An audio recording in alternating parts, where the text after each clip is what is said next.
네, 지난주 금요일에 있었던 최혜병 특검법 입법 청문회, 이 청문회 보면서 많은 분들이 이 최혜병 순직 사건에 대해서 또 외압 의혹에 대해서 너무나 더 잘 알게 됐고, 그리고 새롭게 드러난 사실도 목격을 하셨을 것 같습니다. 그런데 이 입법 청문회 이후에도 여러 가지 정황들, 의혹들이 계속 불거지고 있는데요.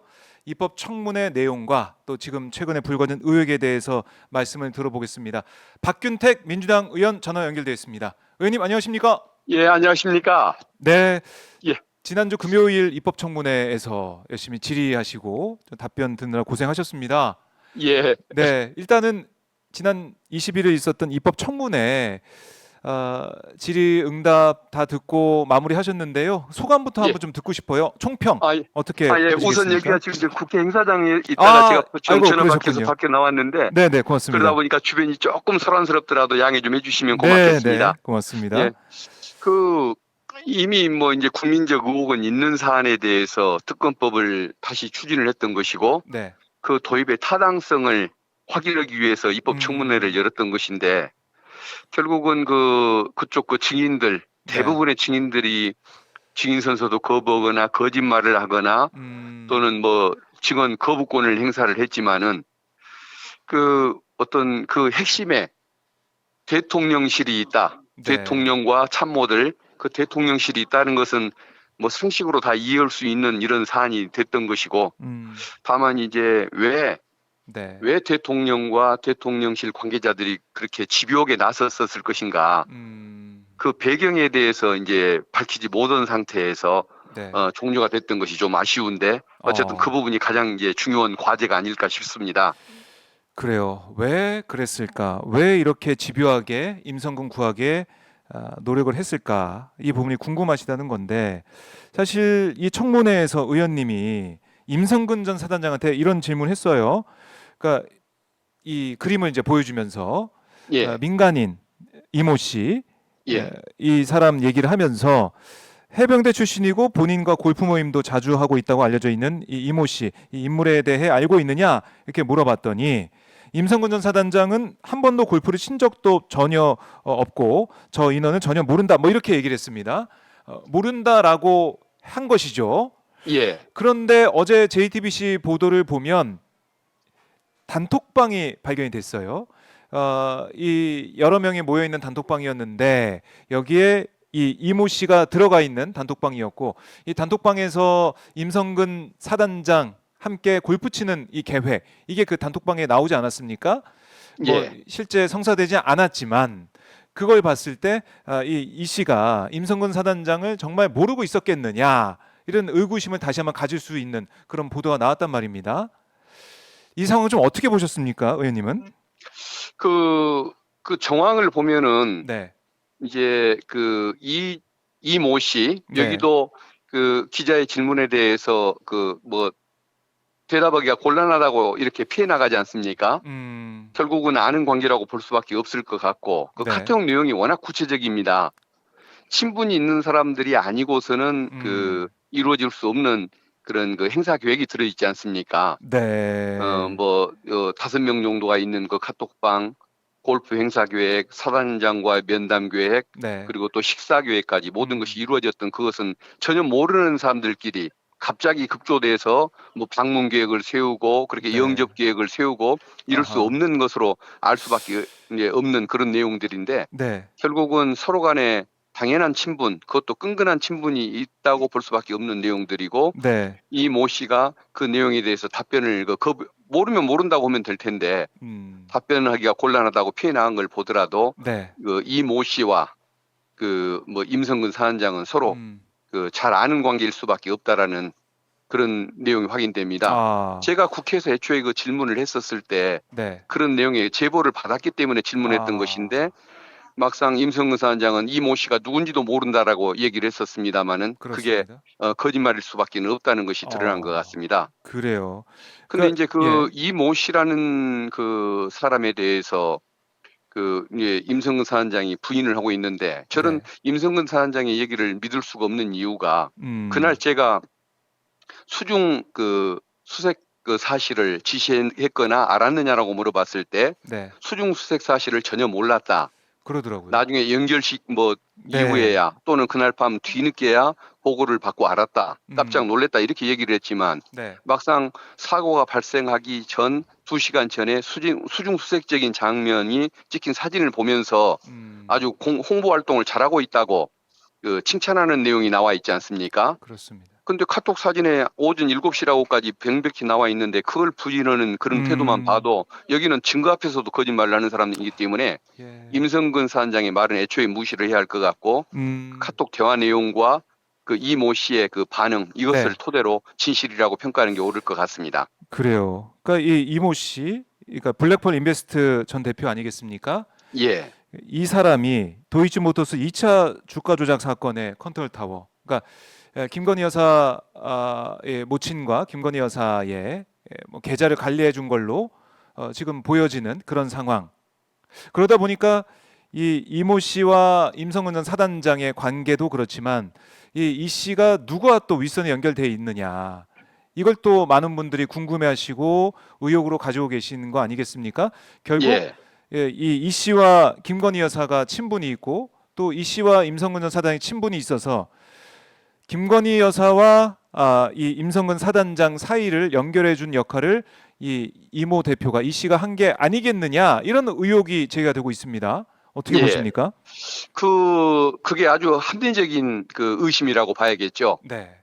저 사안을 보면은 뭐 만약에 이 모 씨가 김건희 여사와 특별한 관계에 있다는 것은 누구나 알 수 있는 관계고 이 모 씨와 임성근 사단장의 관계가 이렇게 입증이 됐는데 네.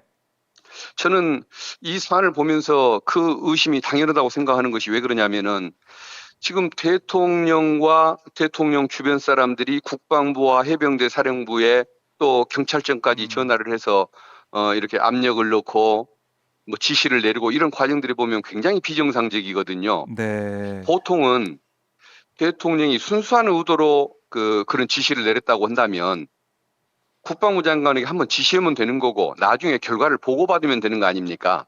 그렇죠. 근데 네. 국방부 장관에게 그것도 해외에 나가 있는 국방부 장관에게 3번에 걸쳐서 전화를 합니다. 그리고 또 차관에게 또 전화를 합니다. 네. 그리고 그 일반 전화로 걸려왔던 800에 7070 네. 그 전화 이것은 과연 누가 전화했는지 이것도 굉장히 의문의 내용 중에 하나인데 그것까지 포함하면은 5번에 걸쳐서 최소 4번 많으면 5번까지 전화를 했는데 네. 이게 정상적이지가 않다는 거죠. 이것은 굉장히 사람을 들볶는 그런 상황 아닙니까? 그렇네요. 그렇다고 한다면 이것은 사심이 있지 않고서는 있을 수가 없는 얘기다. 그렇다면 그 사심을 발동하게 만든 원인이 뭘까? 결국은 그 이모 씨가 그 개입했던 그 정황에서 저는 답을 찾을 수 있다라고 생각을 합니다. 결국에는 이 정황, 이 의심, 이 의혹을 밝히기 위해서 이것도 조사가 필요하고 수사가 필요한 사안이 되겠네요. 예, 그렇습니다. 그리고 그 전에 네. 그 국방부 장관이 보류 지시를 내리기 전에 또는 윤 대통령의 개인 폰으로 들려왔던 전화가 오기 전에 네. 먼저 그 전화가 있었던 사흘 전에 전화가 있었던 800국의 그 7070 네. 이 번호가 한때 폐지가 됐습니다. 이 사건 이후에. 그래요? 예, 그 의혹이 제기된 이후에 폐지가 됐다가 네. 오늘 전화를 해보니까 받지는 않지만 신호는 가는 걸로 나오거든요. 이게 도대체가 이 전화가 어떻게 되는 회선이 폐지가 됐다가 시 의혹이 제기된 뒤에 다시 되살아나는 이 과정. 이건 도대체 왜 이런 일이 또 생기는 것일까? 희한하네요. 예. 이건 역시 또 이제 뭔가 증거를 인멸하기 위한 또는 전화 사용자에 대한 그 의문 제기를 숨기기 위한 이런 의도로 또 의심받을 수가 있는 것이겠죠. 자, 지금 특검법 이제 본회의에서 처리만 남은 상황인데 한동훈 전 위원장이 출마 선언하면서 국민의힘 입장으로 발의할 거다. 뭐 대법원장이 추천하는 걸로 가야 된다. 특검 추천은 야당이 하면 안 된다. 뭐 이렇게도 얘기를 하고 주장을 하던데 이 모습은 좀 어떻게 보셨습니까? 물론 자기의 인기를 높이기 위해서 네. 뭐 대통령실과 각을 세우는 것이긴 하겠지만 어쨌든 특검을 받아들일 용의가 있다라고 얘기하는 그 태도는 아주 긍정적이고 바람직한 것이라고 봅니다. 근데 다만 굳이 또 이렇게 대법원장이 추천하게끔 하자, 야당이 추천하지 말게끔 하자라고 예. 지금 얘기하는 것은 좀 그 뜸을 들이는 그 태도, 간을 아하. 보는 그 태도는 옳지 않다고 보는데, 예. 일단 왜 그러냐면 그동안에 뭐 하다가 법사위를 다 통과하고 나니까 본회의 상정을 앞두고 있는 상태에서 그런 얘기를 하는 것은 네. 너무 늦었다. 너무 발목 늦었다. 잡기용일 가능성이 많다라는 의문이 하나가 있는 것이고, 네. 두 번째는 특검이라는 건 이번에 지금 공수처나 경찰청이나 검찰이나 이런 건에 대해서 별로 의혹을 안 드러내고 수사를 굉장히 지지부진하게 하고 있지 않습니까? 그렇습니다. 네. 그럼에도 불구하고 그러기 때문에 결국은 특검법을 추진하는 것인데, 특검이 좀 의지를 가지고 이럴 수 있는 사람을 고르려다 보면 결국은 야당에게 추천권을 주는 것이 맞지, 공조직에게 그 추천권을 주는 것은 오히려 특검에 의지 있는 특검을 고르기가 어려울 거라는 그 말씀 하나 드리고 싶고, 또 하나 이제 그 전례의 문제가 있습니다. 네. 과거에 MB 정부의 그 내곡동 사건, 그다음에 박근혜 정부 때의 그 국정농단 사건, 네. 그리고 문재인 정부 당시에 그 드루킹 사건, 이런 것들은 다 그 대통령이 관여됐다는 의혹을 받았던 사건 아닙니까? 네. 이런 것들에 대해서 다 야당에게 추천권을 줬었습니다. 예, 근데 이번 건도 그 성격에 비춰 보면은 그 전례에 따르면 야당에게 추천권을 주는 것이 맞지, 왜 이번에는 그래서는 안 되는 것인지 그걸 설명하기가 좀 어려운 것이죠. 그래서 그렇네요. 예, 한동훈 그 뭐 후보의 네. 뭐 다른 내용, 그것은 반은 칭찬할 만한 것이지만 반은 오히려 의도가 의심스럽다. 네. 야당에도 협조하지 않으면서 또 그 각을 적당히 세워서 본인이 그 당대표가 되는데 네. 법을 얻기 위한 뭐 정치적 이런 그 태도가 아닐까, 그런 의심이 들기에 충분한 것 같습니다. 네. 정치적 의도로 읽힐 수 있는 부분이 있다라는 거고요. 결국 이게 진상 규명을 하기 위한 특검이니까 뭐 특검 추천 누가 하든 간에 야당에서 추천하는 특검이 돼야 국민들 입장에서는 대통령과 어떻게 보면은 뭐 각을 세우고, 여당이 아닌 야당에 있는 추천을 받은 사람 중에 대통령 임명하는 그런 모습이 돼야 국민들 입장에서는 더 믿을 수 있겠네, 수사 결과를 믿을 수 있겠네, 이렇게 할 가능성이 큰 거 아니겠습니까? 예, 그렇습니다. 그 특검이 야당이 추천했다고 해서 네. 그 뭐 마음대로 정치적으로 수사를 하는 것이 아니고, 그 특검 역시 그 법에 따라서, 형사소송법 절차에 따라서 그렇죠. 일을 하게 돼 있고, 네. 뭐 임의 수사 원칙, 영장 강제 수사에 대해서는 또 영장에 따라 수사하는 원칙, 이걸 다 지켜가면서 할 거기 때문에 네. 의지만 있을 뿐 법에 따라 수사를 활동을 펼치는 건 똑같으니까 그걸 마치 뭐 정치적 수사가 이루어질 것이라고 얘기하는 것은 옳지가 않은 것 같고, 네. 의지 있는 특검이 오게 될 것이다. 이것만 담볼 수가 있는 것이겠죠. 네, 알겠습니다. 자, 의원님, 저희가 뭐 긴급하게 전화 연결 좀 해봐서 의견을 좀 들어봤는데요. 끝으로 하고 싶은 말씀이나 또 꼭 드리고 싶은 말씀이 있다면은 저희 시청자분들께 말씀을 해주시고 마무리하도록 하겠습니다. 예, 이건 정말 그 한 그 병사의 안타까운 그 사망 사건, 이 진상을 밝히고 재발 방지 대책만 좀 세울 수 있는 범위 내에서 끝날 수도 있었던 것인데, 왜 이렇게 권력이 개입을 해가지고 그런 사건을 이렇게 네. 덮어버리려고 이런 은폐 지시를 했고, 아하. 또 그 배경에 대해서 왜 그런 일이 일어났던 것인지 국민적 의혹과 안타까움이 있을 수밖에 없는 사건인데, 네. 어쨌든 그 국민들께서 궁금해하시는 불법적인 그런 행태, 이 네. 진상을 정확히 밝힐 수 있도록 최선을 다하겠습니다. 네, 알겠습니다. 저희가 지켜보겠습니다, 의원님. 예, 감사합니다. 네, 고맙습니다.